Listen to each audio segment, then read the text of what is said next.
Nima uchun infeksion bronxial astmada asid terapiya effekt bermaydi? Shu haqida qisqacha gaplashib o'tamiz.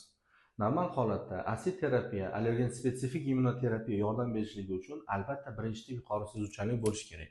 Ya'ni organizmga qandaydir allergen tushishi kerak. Shu allergenga nisbatan antigen prezentatsiyalovchi hujayra antigeni T helper 0 ga, u esa T helper 2 ga, u esa interleykin 4 ta'sirida B hujayraga, B hujayra plazmatitga aylanib, spetsifik immunoglobulin E ishlab chiqarishi va bu yoqdagi semus hujayralari ustida spetsifik immunoglobulin E o'tirishi va aynan allergen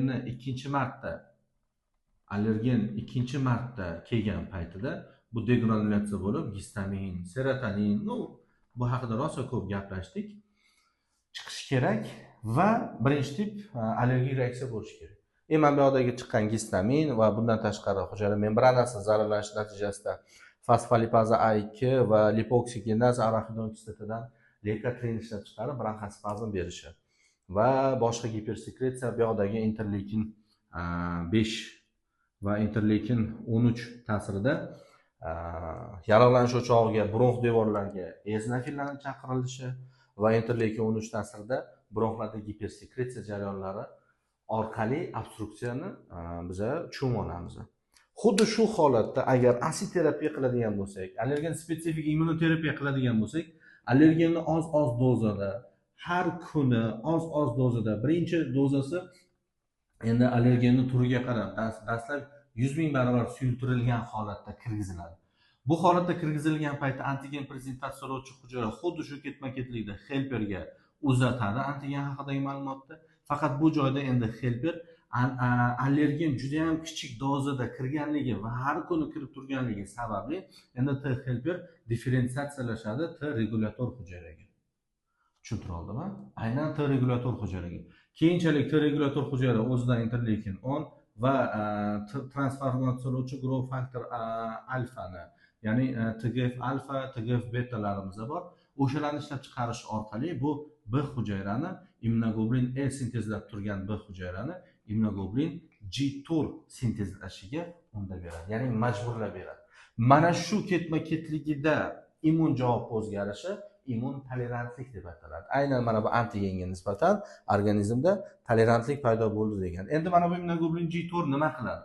Immunoglobulin G4 mana chizib qo'yamiz. Immunoglobulin G4 allergenni, qondagi allergenni, to'qimadagi allergenni o'zi bilan bog'lanib, antigen antitelo kompleks hosil qilib, o'rtoqlar, jigar va taloq orqali organizmdan chiqarib yuboradi. O'shaning uchun asid terapiyani qanaqadir ziyoni bormi? Har kuni qabul qilamiz, nimadir shunga o'xshash holat bo'lsa, yo'q o'rtoqlar, unaqa qo'rqinchli narsasi yo'q. Sintezlangan immunoglobulin G4 keyinchalik kirib kelayotgan mana bu anti allergen bilan bog'lanib, kompleks hosil qilib, jigar taloq orqali nima qilar ekan organizmdan chiqib ketar ekan. Juda ham oddiy holat. Endi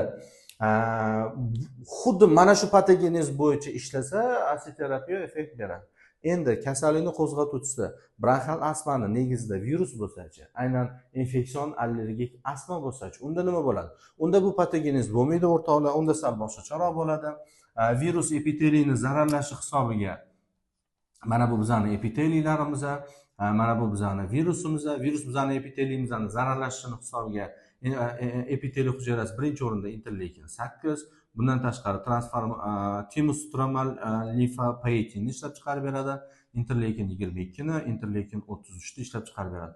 Mana bu TSLP bizdagi innate lymphocyte cells ikkinchi tip, ya'ni ikkinchi tip limfoid hujayralarni faollashtirib beradi. Ikkinchi tip limfoid hujayralar esa o'z navbatida immun javobda ishtirok etayotgan limfa tugunidagi T helper ikkinchi tip hujayralarni faollashtirib beradi.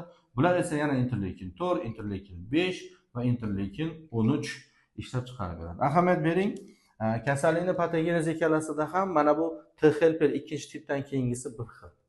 Ya'ni bu yoqda allergen qo'zg'ab xuddi shu klinikani beryapti, bu yoqda esa virus qo'zg'ab xuddi shu klinikani beryapti. O'shaning uchun virusdan keyingi yoki bo'lmasa infeksion bronxial astmadan keyingi holatda o'rtoqlar asid terapiya qilganimiz foydasi yo'q.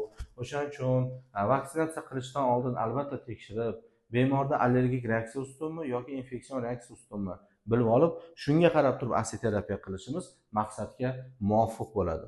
Bundan tashqari, mana bu yoqdagi chiqayotgan interleykin 8 bu yog'lanishuvchi neytrofillarni xemotaksis qilib beradi. O'rtoqlar, neytrofillar keladi bu yoqda yallig'lanish jarayoni. Bu interleykin 5 eozinofillarni chaqirib berishi, interleykin 4 immunoglobulin E sinteziga sababchi bo'lishi. O'sha klinika faqat boshlanishi boshqacha. Xo'p, unda infeksion bronxial astmani qanaqa qilib davolaymiz desa, aynan tog'li hududlarda fitonsitlarga boy bo'lgan, mana Zominga misol uchun borsa bo'ladi. Shunaqa joylarga va aynan virusga qarshi etiyotrop adekvat davo choralarini ko'rish kerak bo'ladi va albatta vaksinatsiyani o'rni aynan infeksion bronxial astmada juda ham kuchli. Aynan grippga nisbatan vaksinatsiyalar va boshqa viruslarga nisbatan vaksinatsiya qilishlik infeksion bronxial astma uchun juda ham effekti yaxshi bo'ladi.